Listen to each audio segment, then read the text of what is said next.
Des Sadducéens, ceux qui affirment qu'il n'y a pas de résurrection, viennent trouver Jésus et ils l'interrogeaient.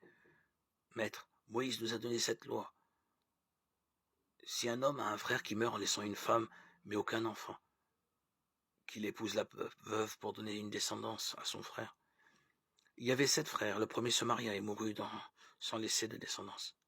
Le deuxième épousa la veuve et mourut sans laisser de descendance. Le troisième pareillement. Et aucun des 7 ne laissa de descendance, et finalement la femme mourut aussi. À la résurrection, quand ils ressusciteront, de qui sera-t-elle l'épouse, puisque les 7 l'ont eue pour femme? Jésus leur dit, n'êtes-vous pas dans l'erreur, en méconnaissant les Écritures et la puissance de Dieu?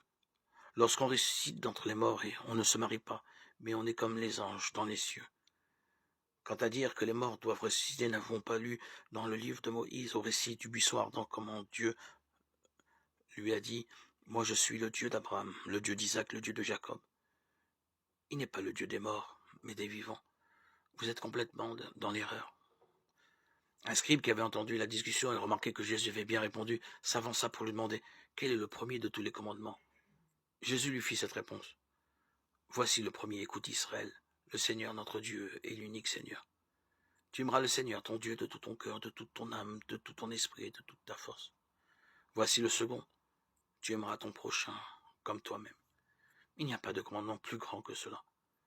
Le scribe reprit, fort bien, maître, tu as raison de dire que Dieu est l'unique et qu'il n'y en a pas d'autre que lui.